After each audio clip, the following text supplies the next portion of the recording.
Welcome to the Business Meets Soul podcast.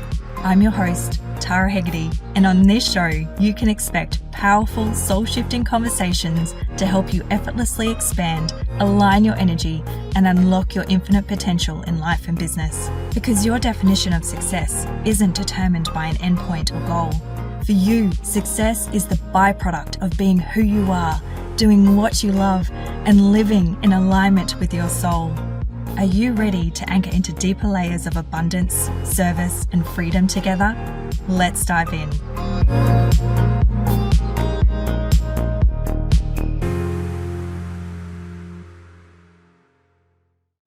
It's my absolute pleasure to introduce Debbie Solaris to you today. She's not only a historian, but a rare breed of galactic historians, and there are only a handful of these in the world, so a very select and specialized group.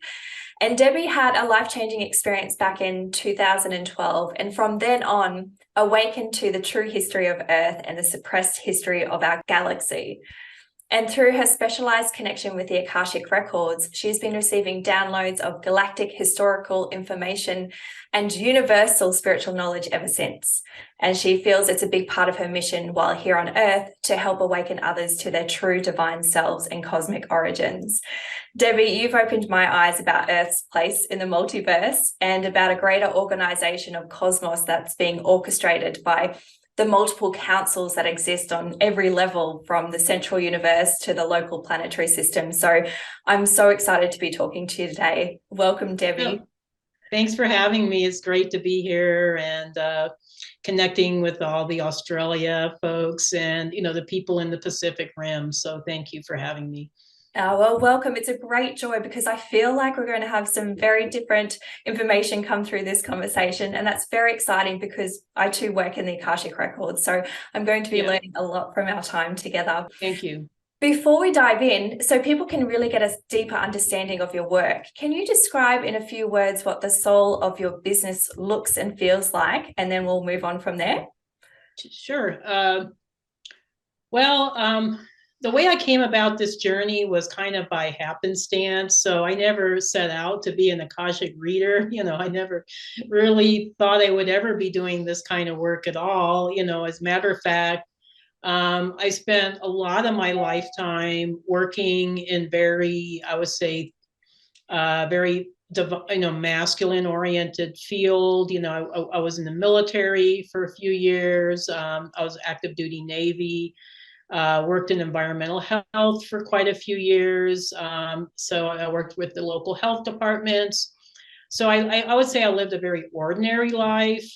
So I feel like because of that, maybe people can find me somewhat relatable because I've gone through all the same things they're going through, as far as working a 3D job or trying to manage career with a relationship and family and all that, just trying to live day to day, existing in the 3D matrix. So with that understanding, when I became awakened in 2012, I actually had two extraterrestrial contact experiences on board an Arcturian starship, which was pretty freaking amazing. I mean, it was like unlike any experience anybody could ever have, So after those two experiences, I became more awakened to my extrasensory perception and started tuning into the higher dimensional energies, higher dimensional realms. Was starting to get downloads of information about astronomy and galactic history, like you mentioned. And then I was finding that I was able to access not just, I would say generic information, but also very specific information about specific people that I was around, So it was just like downloading just random information about people, just about their star origins or their past lives or their star guides. And I don't know, it was just kind of very, very expansive. So I decided at that point that I was going to take Akashic Records reading courses, just to kind of fine tune my skills. And I started off relatively casual. You know, I just kind of did readings here and there on a part-time basis for people I knew, people that were, you know, reaching out to me locally or online. And then it just kind of expanded from there. It was just kind of like more and more people were finding out about me. They were coming to me for readings. And then eventually I started doing readings for some folks that worked at the Gaia headquarters, TV headquarters here, which is located here in Colorado. So they're actually like an hour's drive from me. So I did a few readings for those folks. And so the Gaia people were starting to get to know me. And then in 2019, I was invited to speak on the Beyond Belief show with George Norrie. And that's where I would say my career was pretty much already on track, but that's when I think I got really expanded, you know, into, you know, I would say the planet, you know, extensively, you know. So I would say the scope of my work, you know, if I had to summarize everything, is I'm probably one of the few Akashic readers out there that actually accesses the Galactic Akashic Records. So I look beyond the Earth records. So a lot of Akashic readers, I notice, only read Earth records. I'm like, why would you limit yourself to just the Earth records when there is a whole universe of records out there?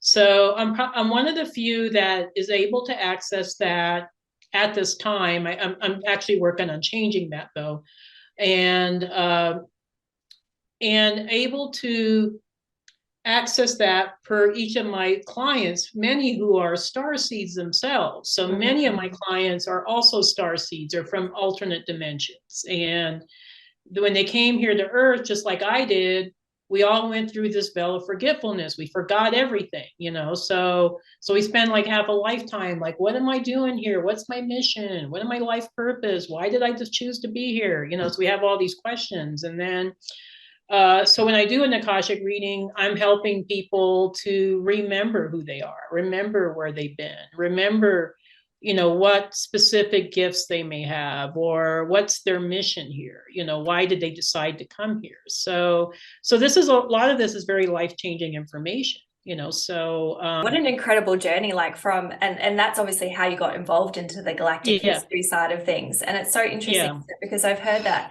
and I have a strong sense that Earth was apparently offline and not fully part of the galaxy, but now we're fully integrated and we're remembering that we're galactic citizens. And this is being echoed in the sessions I'm having with clients as well, which is wonderful. And these clients are from all walks of life, who are everyday people. Oh yeah, totally. You know, you said Gaia, you know, people from Gaia, you know, there's teachers that I've got coming through, property developers, finance managers, all who are in the system and having these profound experiences that are suddenly giving them this greater awareness of life beyond here on Earth. But some of them I've noticed, and I'm sure you probably have picked this up too, are keeping quite fearful and quiet, because if they start sharing their experiences, people will call them crazy. But it's thanks to the likes of, you know, Dolores Cannon's work, past life regression, energy healers, yourself, that we can see that thousands upon thousands are describing like similar experiences. Tell me, Debbie, is there a level of acceptance that comes through on your clients, knowing that they have this confirmation that they are multidimensional, and that they know that where they actually truly come from now, and perhaps that those strong feelings that they had are like this, they are an old soul that has had many lifetimes, but not necessarily here on Earth?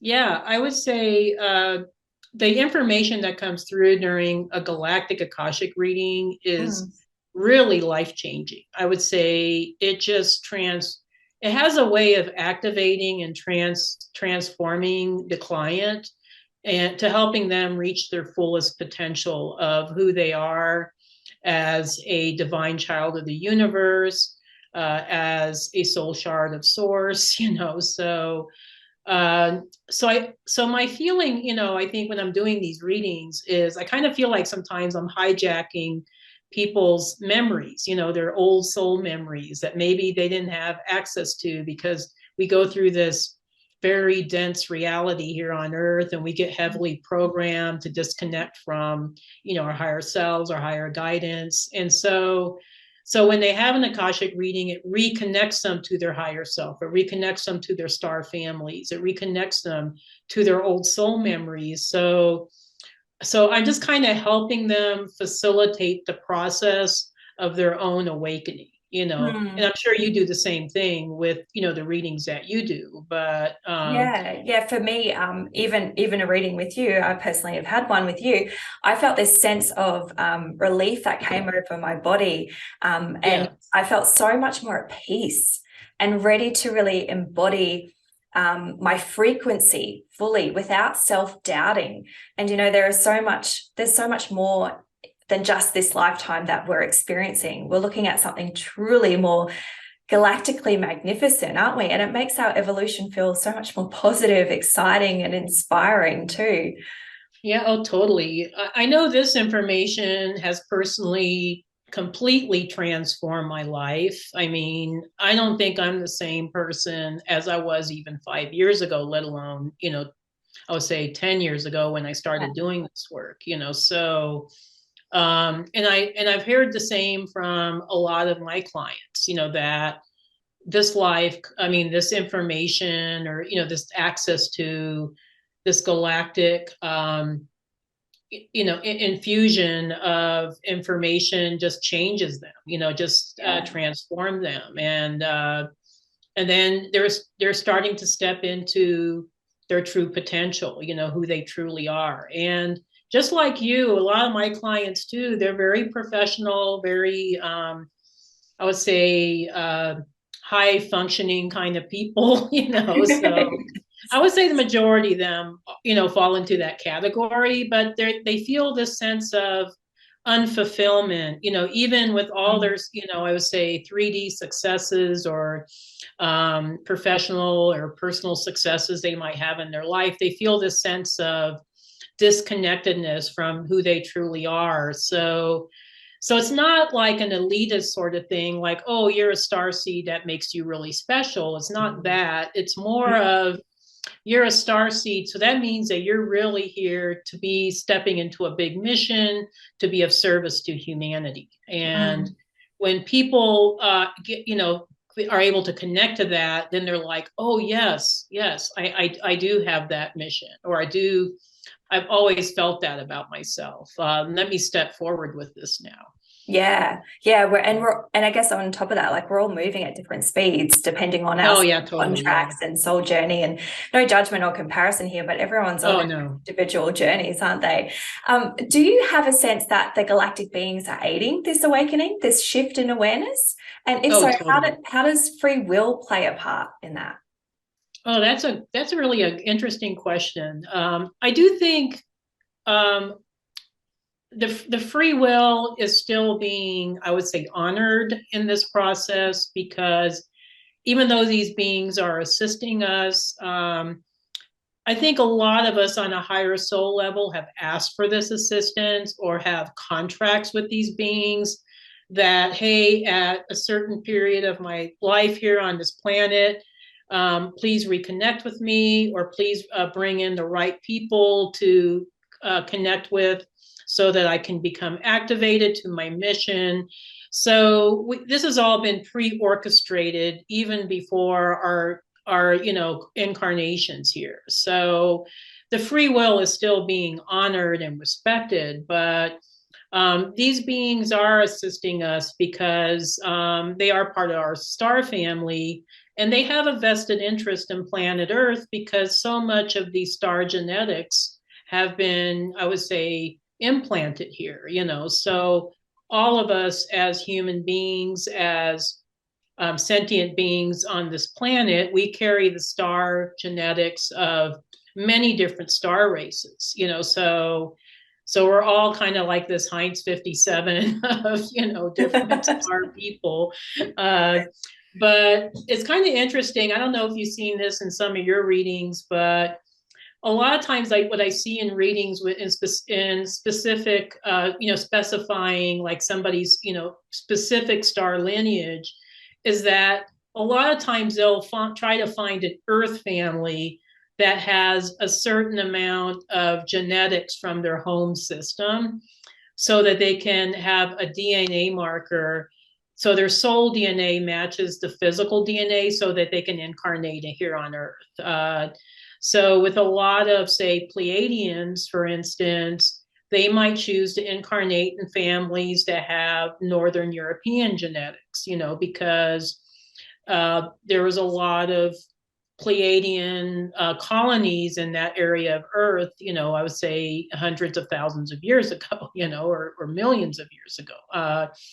Maybe some folks that are aligned with Sirius might choose to incarnate in Africa or South America, So a lot of us will have contracts with certain Earth families. Yeah, I'm just stepping into this space too. I'm getting, obviously, the more my awareness expands in this space, the more people are attracting and coming into my field as well. But I think it's so exciting that we're now being held in this much higher frequency, that we can have these realizations that we are connecting with, certain families on Earth and everything. So, and I know we've touched on a little bit more about these different star seeds. I'd love you just to share a little bit more about just the popular races of the star seeds.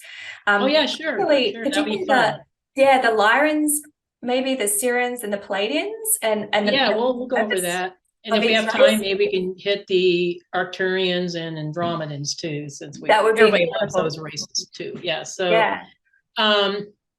So I would say the majority of us, with a few exceptions, but the majority of us have connections with Lyra and or Vega, which is actually the same constellation. So Vega being the biggest star that's in the Lyra system. Vega is also known as Alpha Lyrae. So it's the biggest, and it's actually probably one of the most important star systems in our galaxy, because it was the home of the original human template. So the human races were created in the Lyra constellation by the Elohim, by the higher dimensional beings that were the co-creators, and with some of them being felines that came from other universe. So there was a feline group that were master geneticists that came in, from other universe. So they kind of ended their cycle in this other universe and started ours here. So they created various versions of themselves. So for that reason, I get Lyran starseeds that are either predominantly humanoid, or some that have some feline genetics, or some that have some avian genetics. So there's also that avian influence in the Lyra, genetics. So Lyra was the place where everything began. So millions of years ago, the co-creators created this paradise system with, and they created two human races to represent the two different sides of source consciousness, which was the father god consciousness and the mother goddess consciousness. The white Lyrans were more the father god consciousness. They were more physical. They were more outwardly focused. They were agricultural. They had many beautiful abilities. I mean, these were very service to others types of beings, so they were very connected with source, very connected with their planets. The blue Vega beings were the mother goddess consciousness beings. So they had blue skin. They were more aligned with spirituality and healing. A lot of people feel a connection with Vega as well. And these were our root races. So this is where all the other races were developed from, with the exception of maybe some of the Andromedan races or some of the Arcturian ones, and some others, but I would say quite a few of the more popular star races that a lot of us here on Earth are connected to are descendants of the Lyra Vega people. So each of these groups They lived very beautiful paradise lives for thousands of years. And a lot of us have memories of living on a paradise planet or living in a place where we were all connected, where everything was beautiful. We're connected with nature. We're connected with fairies. We're connected with cat beings and bird people. And I mean, it was pretty freaking awesome. But Lyra had the misfortune of being connected or very located very close to a very dark system called Draco. And Draco was where the reptilian beings came from. Actually, they originated from another universe, but they got kicked out of that universe and ended up in Draco, and they were pissed off, so they were just ready to conquer the entire galaxy. So they saw Lyra and they said, wow, those planets look really nice. They got a lot of resources. And our planets here in Draco really suck. We don't have any resources. So we need to conquer that system, So they were pretty sneaky about it. I mean, the Draconians are masters of deception. They won't outright just tell you what they want. They're going to be really sneaky about it. And so they deceived the Lyrans into believing that, hey, we want this peaceful treaty. We want to be your friends. Let's all get together, kumbaya, and then the Lyrans, I think naively let the Draconians have access to their planets, which they were using to gather information on what was the best areas of attack. And then they ambushed the Lyrans. And it was the most catastrophic war that has ever happened in our universe. Lyrans were smart people. Okay. They weren't stupid, but I think because they had lived in complete harmony and, peacefulness and unity consciousness for thousands of years, they kind of let their guard down. They were kind of like, well, why shouldn't we trust these beings? Yeah, they look a little scary, but, they just want some resources. We have plenty, we can share with them, and they got really great technology. Maybe they'll share some of their technology with us, Yeah. So I think part of it was naivety. Part of it was maybe some brainwashing from the Draconian standpoint. They do that here on Earth too. So Avalon and Avion, which was two of the biggest planets in the Lyra system outside of the Vega star system, got attacked. Okay, so the Draconians ended up, I would say, destroying at least 5 planets, as far as my understanding. They say between 3 to 5. And they say 50 million Lyrans lost their lives. Complete planets were annihilated. And the survivors ended up pretty much having to leave the system. So they all dispersed out into the galaxy. So it was not just, everybody went to the same place. They all went to different parts of the galaxy. So the Lyran race ended up evolving to Sirian, to Pleiadian, to Aldebaran, Pleiadian, what's some other ones, Andromedan, or humanoid Andromedan anyway. Apollonia, Alpha Centauri. There was many systems that, they ended up colonizing. So to me, that tells me these people were smart. Okay. They weren't stupid. Okay. I think sometimes Lyra gets a bad rap in the meta, the Starseed world because, oh man, they got their butts kicked by, the Dracos, but they were actually smart people. To survive with absolutely nothing left, that takes a lot of ingenuity, and as far as I'm concerned. So this is our lineage, so we come from very, creative and resourceful and intelligent people. You asked about some of the other systems. Sirius was one of the first systems that got colonized after the Lyra Draconian Wars. So my understanding with Sirius is that it was mostly influenced by Vega beings, so it was predominantly a Vega civilization, but there was a lot of intermixing with Lyrans and Vegans because some of the Lyran ships ended up there too. And then there's some accounts of some of the Sirians that colonized Earth and they interacted with Lyrans on Earth, so there was, so it was much intermixing. But so eventually they went from having dark blue skin to having kind of more of a lighter blue skin tone because of the genetic intermixing.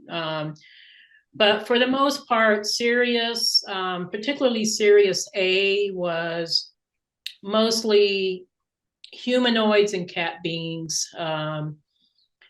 Whereas I think Sirius B was mostly aquatic beings and dog beings, so we have like a lot of diversity on Sirius. And then Sirius C, which I think eventually got destroyed, was mostly, so reptilians too were escaping the wars, so some of them were just like, you know what, I had it, I'm not want to be a part of this. I'm going to escape to Sirius C, so some of them too were also trying to escape the wars, so not even some of the reptilians were on board with all the destruction, so a lot of them were just looking for someplace peaceful, to hang out in. So Sirius C had mostly reptilians and reptilian hybrids, where one of the races of which we now know is the Anunnaki. So I do believe they're connected with Sirius C. So that's where the planet Nibiru used to revolve around. So a lot of Sirian starseeds. So I didn't get a chance to talk about Lyran starseed traits. Maybe we'll go with yes. that. Yeah. And then we'll go to Sirian starseed traits. So yes, Lyrans tend to be very much connected to nature. Yeah. A lot of you guys love plant medicine. You love anything that has to do with connecting with nature. Okay. So the other thing I see with Lyrans is that you guys are very open-hearted, very empathic, very, I would say childlike, whimsical. And I would say generally very good-hearted people. I mean, just beautiful, loving, good-hearted people. Vegans are similar in this, but the difference between the Vegans and the Lyrans, the white Lyrans and the blue Vegans, is that white Lyrans are actually quite physical. They enjoy physical activity. They enjoy working hard, getting involved with sports. Blue Vegan people were more introspective. They were more oriented towards more divine feminine energy. So these were people that were very deep into energy healing, working also with plant medicine, but maybe a little bit more shamanic in their processes, but definitely a very important race of people too. Sirian people were very practical. Because they're a mother goddess consciousness oriented people, they were super practical. So they understood that, hey, we live in a physical reality, so we need to ramp up our technology. We need to have starships. We need to be on the cutting edge. And they were very much on the cutting edge of technology. But they also, I think, retained their connection to spirituality and healing. The Sirian mystery schools were developed in Sirius. I would say Sirian people are very zealous about being of service to others.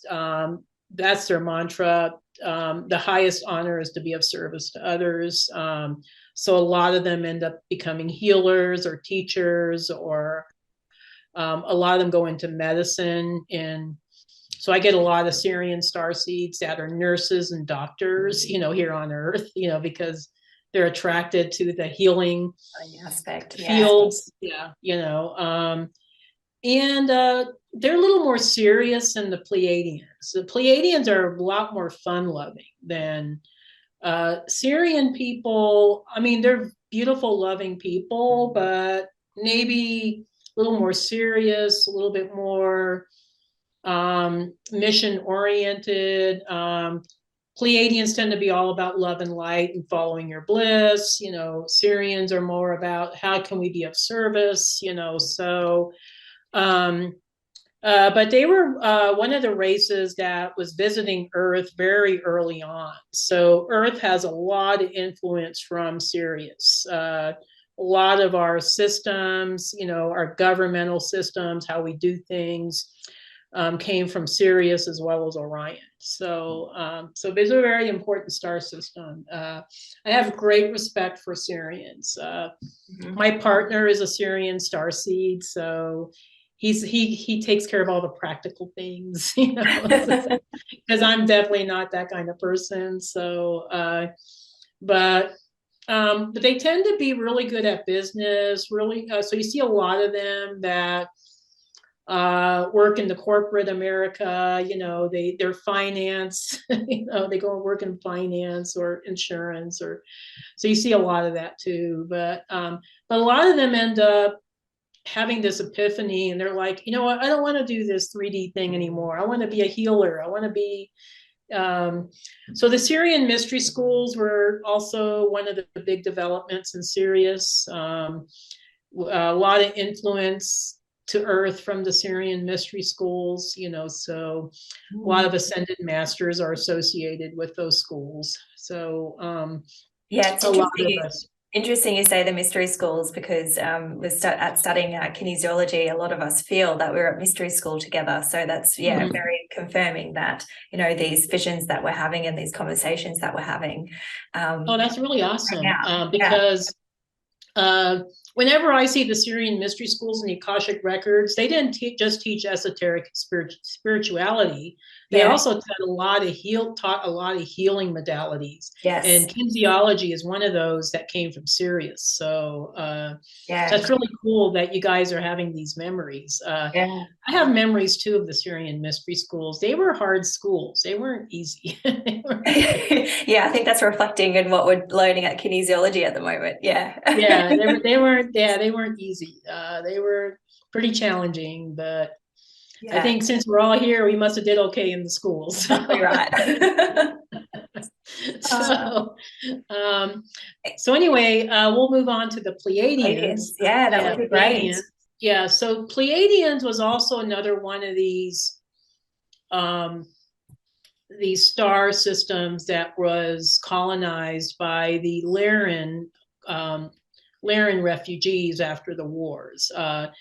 Unlike Sirius, it was predominantly Lyran, in the Pleiades. And the majority of them came from the Avalon planet. So the Avion planet kind of dispersed all over the place, but majority of Avalon escapees ended up in the Pleiades and Aldebaran and the Hyades. So the Pleiadian people, because their system was so large, and I think actually they picked the Pleiades because it's so freaking far away. Yeah. It's like 500 light years to the Pleiades. I mean, that's far. You know, it's.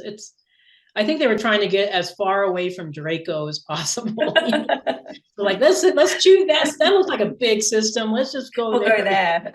Yeah. So they ended up settling in the two biggest systems, which was Alcyon and Taygeta, which Pleiades is more than one star. There's like 14 stars, 7 of which are really well known. And Alcyon was kind of like the centermost point of Pleiadian civilization, but Taygeta was kind of like the base of their star fleet. It was very technical. So it was also a very important star system. So a lot of Lyran refugees ended up settling in these systems. And then eventually they spread out to other systems in the Pleiades, like Merope and Maya and Electra, you know, so those systems also got colonized after a while. So what's interesting about the Pleiades system is, pretty much Pleiadians have a similar culture, but depending on what star system you might have incarnated into might determine like what your interests are or what your gifts are. Because I get a lot of technical Pleiadians that have had connections with Taygeta and Electra, but then I get healers, Pleiadian healers that are very connected with Maya and Merope, or Pleione. And then we get the Pleiadians that are kind of like the jack of all trades, that are the creative ones that come out of Alcyon, so I get a lot of musicians that are connected with Alcyon, because that was like one of their big specialties on Alcyon was music. So a lot of Pleiadian starseeds are super creative. I mean, they're one of the most creative starseeds. They really, I would say, honored the arts. They so a lot of Pleiadian starseeds too, because they're super empathic people. They love to work with animals. I get a lot of Pleiadian starseeds that work with animals. They either end up becoming veterinarians or vet techs or rescue. They do rescue work, or they are dog groomers, or I don't know, animal communicators. I don't know, or animal psychics. So you get a lot of Pleiadian starseeds that are attracted to that kind of work. Pleiadian starseeds are super, super empathic, super sensitive people. So they don't like a lot of disharmony in their environment. And they're not very well suited to corporate 9 to 5 kind of jobs. They'll work them for a while, but then they're always kind of thinking of some way, well, how can I create my own business? Or how can I break out of this 9 to 5, matrix model and, do my own thing, because they like to have autonomy over their schedule. These are people that just love to have that freedom, I think, just to feel like they like to be with the flow. Okay. Yeah.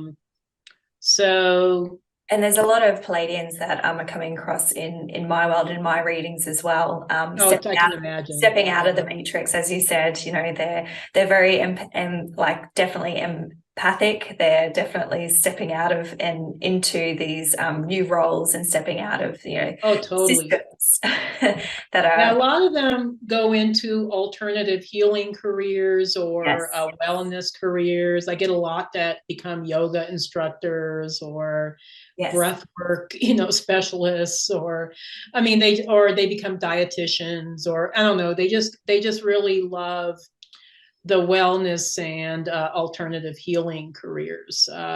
If they don't go into the animal careers, so yes. So that's awesome that you're seeing the same thing in your work. I'm going to touch briefly on Arcturians and Andromedans. And then we'll wrap up. Arcturians and Andromedans are the most rare starseeds.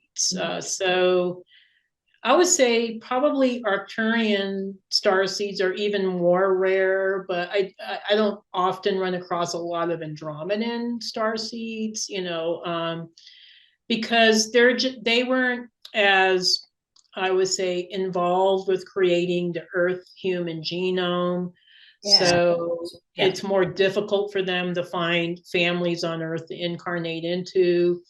And plus they're a little bit more hands-off, I guess, in their approach. But Arcturian starseeds, and I can speak to this because I'm an Arcturian starseed, we tend to be multi-talented. So we're very technical. And I certainly have worked in tech fields for a lot of years. So we can be very left-brained, but at the same time, we're also super creative, so we're kind of like that Renaissance, man or woman, so you see a lot of Arcturian starseeds that are great communicators. They're great public speakers, great at communicating, writing books. They're great teachers. I believe that Dolores Cannon was an Arcturian starseed, so she was definitely a great teacher. Incredible. Yeah, she was just groundbreaking work, just ahead of the time. kind of, yeah. So and we're also healers too, So, but Pleiadians, Arcturians are more psycho-spiritual healers. So Pleiadians healers, when they work with healing, they like to work with psycho-spiritual. So they like to work with more the emotions. Okay. Arcturian starseeds are the same way. So we don't necessarily delve that deep into physical healing. We like to work more on a spiritual level, more on an energetic level. As far as personality traits, we tend to be super sensitive. I would say kind of similar to the Pleiadian, super sensitive. Not very well suited to planet Earth. So I think at least for a while, we might have a lot of health issues, at least until we become well integrated into our star-seededness and embrace that. But and as we raise our vibrations, I think that helps with the health issues. But we tend to be pretty strong-minded people. I think we're very much mission-driven, kind of like the Sirians, super mission-driven. A little bit more serious of a personality, I would say. But very loving, I would say very compassionate people, okay? Yeah. But maybe not, a little bit more private, a little bit more reserved than Pleiadians, I would say. So, and Lyrans. Andromedans too are a little bit more reserved. Andromedan starseeds. So Andromeda was another one of those star systems that was colonized. It actually had quite a few different races. So there was a lot of non-human races also in Andromeda, but specific to humanoid Andromedans, they were also descendants of Lyran refugees that ended up in the Andromeda system after the fall of Lyra. And Andromedans are very frequency oriented. So these were people that are very high. When they do healing work, they're very high level. Yes. Yeah, They use very high more level. sound healing and level. Yeah, incredible. Yeah, very high level. Very technologically savvy people. So I get a lot of Andromedans that become scientists or doctors. Quite a few of them, they're not great in communication, mainly because in Andromeda, they spoke with frequency. So they might struggle with verbal communication. Yeah, right. But and they tend to be a little bit more not standoffish on purpose, but they kind of just do their own thing. Okay. These were people that just, I would say for the most part, kind of follow the beat of their own drummer. So freedom is like a key word or a mantra for them. So they have to have their freedom. Very independent people. Pleiadians are very interdependent, so they love to be connected with other people.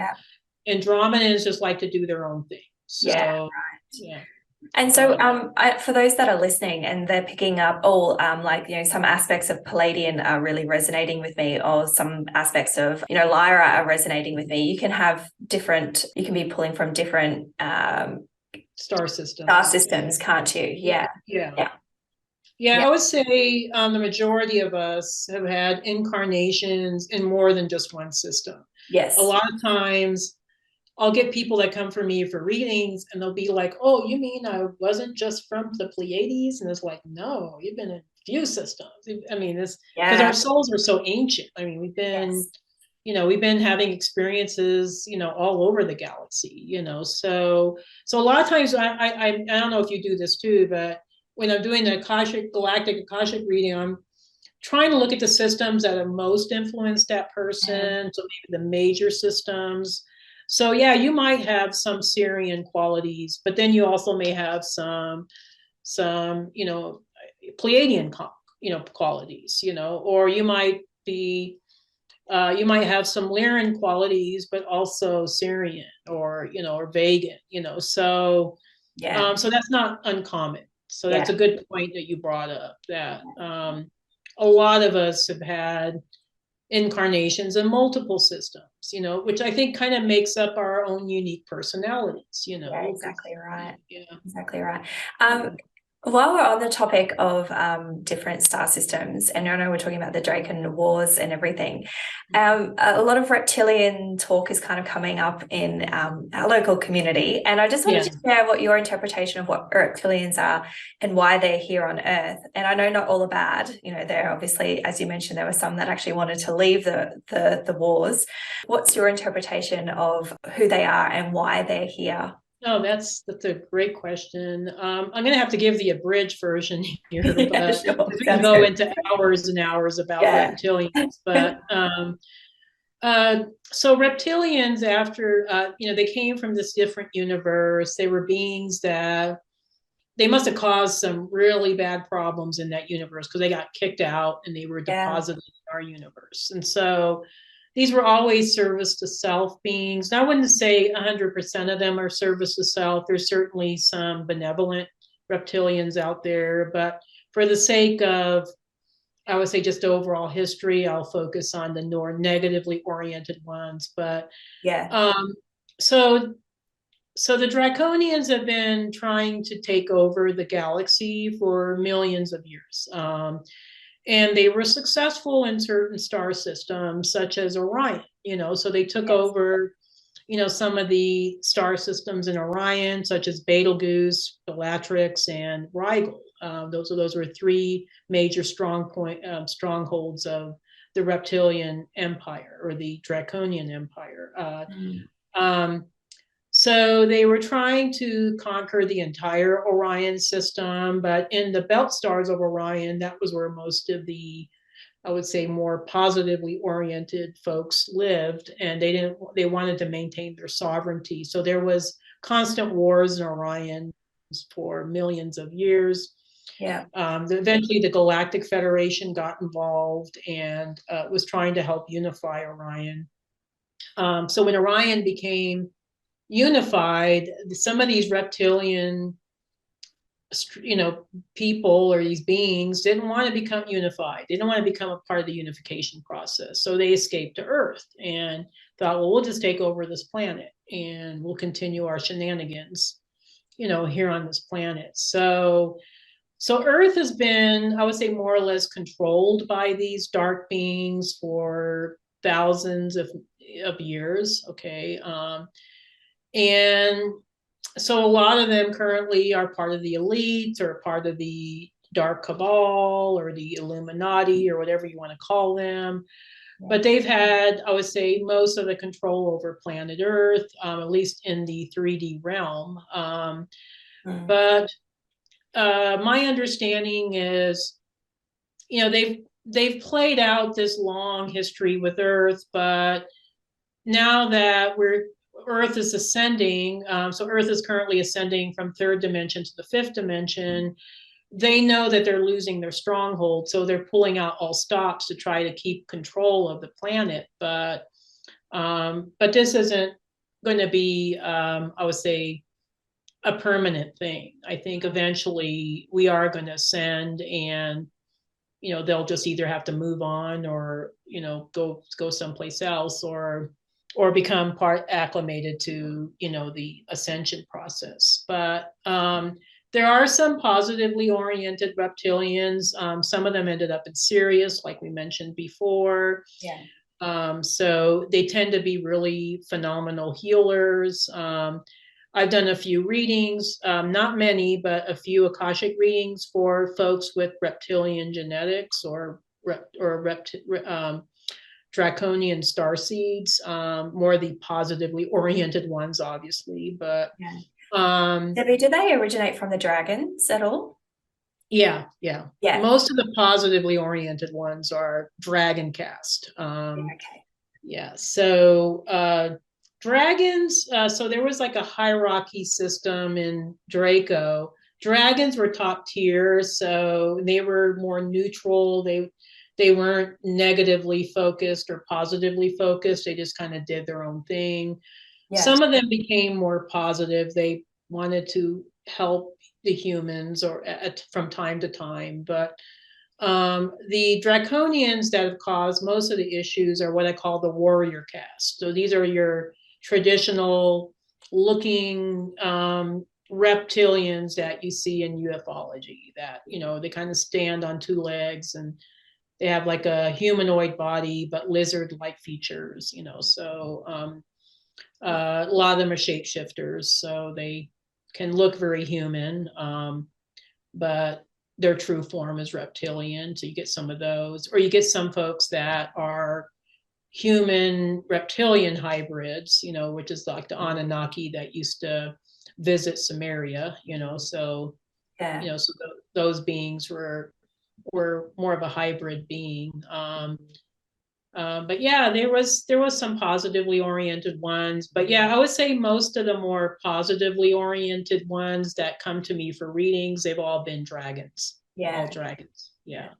Yeah. Incredible. And are there any common themes in your sessions that you're noticing about where we're heading? Like, can you share any your experience about the ascension? You mentioned before about the 3D to 5D. Is there anything that you're seeing that's coming up?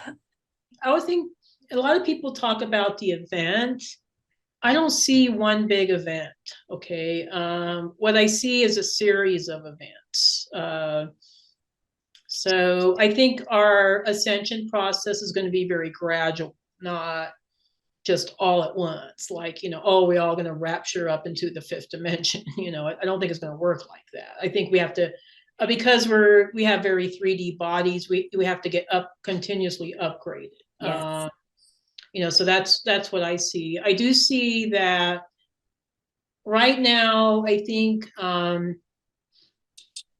there's going to be more of a separation between those of us that are moving into these higher dimensions and those that choose to stay in 3D. So eventually we're going to be seeing that we're not going to be interacting as much with folks that are 3D like we have in the past. Right now, we're still giving the opportunity to help those folks, but if they choose to stay in 3D, they've made their choice. So there's going to be more of the separation. So we're not going to be residing in the 3D as much.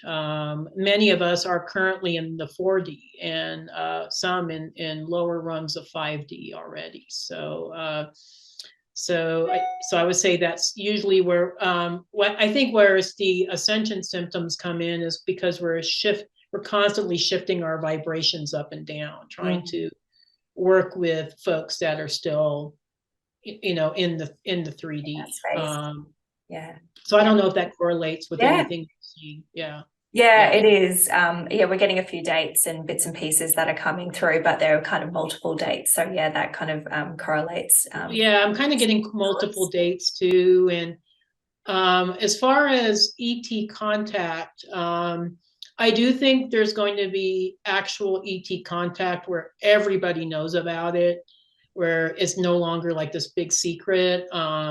Probably by the end of this decade, if not sooner. So I'm seeing like 2028, but about to say I had 2028 drop in. Yeah. Yes. Yeah.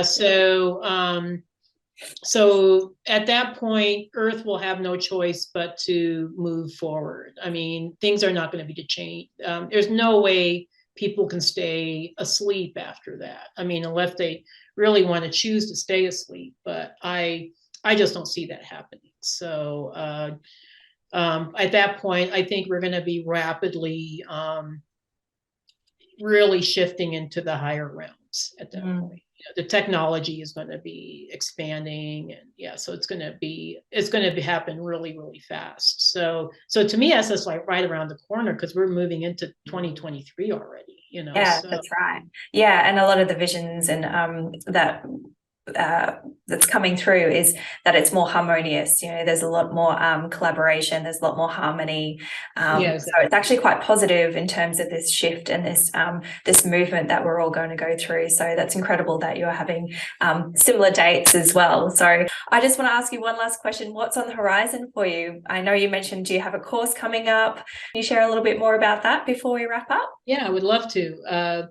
So currently, the reason why I'm not doing readings this week is because I'm knee deep into developing the Galactic Akashic Reading course, which has been most awaited by many people for years. Yes. People have been asking me to do this for years. So it's going to be an 8-week, mostly self-directed, but we'll be meeting together on Zoom and Google Meet, so I'll be there guiding you along the way, but there'll be videos and a lot of supplemental materials that we're going to be offering you guys. So sounds incredible. A lot of galactic history in this course. So be prepared for a lot of galactic history. But yeah, it's going to be unlike anything out there. So if you're interested in Galactic Akashic Reading, if you want to incorporate that skill into your repertoire, that would be the course to take. And I'm going to be probably doing more speaking engagements. I've been invited to be a speaker at the Sedona Ascension Retreat conference in March. I'll be doing a spiritual webinar in Tulum, Mexico, also in March. I'm doing Portal to Ascension in January. Probably we'll be back on Gaia for at least the Open Minds show next year. So you guys will continue to see me on Gaia, and you'll see me on Deep Space. So the next season of Deep Space, which are currently producing or working on, you'll see me pop in from time to time. And I'll still do some personal readings too. So it's going to be a very busy year. Very busy. Sounds incredible. I was about to say you've got a lot coming up. Very full plate. Yeah, we love your magic, Debbie. So thank you for sharing. Well, thank you for having me on. This has been really great. Yeah, some really great questions. And I know I loved your energy when we were doing the reading together. I was like, oh, this girl's got it going on. She's going to be making strides there in Australia, just shifting the frequencies there. But Tara, it's been a real pleasure. Thank you for having me on. This has been just a really great conversation, and appreciate your love and interest. And I just wish you guys all the best there in Australia. Oh, thank you, Debbie. I too want to thank you from the bottom of my heart. Your knowledge and your wisdom and information you shared today. Thank you so very much. Thank you. You guys have a great rest of your day. It's my evening, but your day. Yes. So. Yeah. All right. Well, all right. Many blessings. Take care. Thanks, Debbie.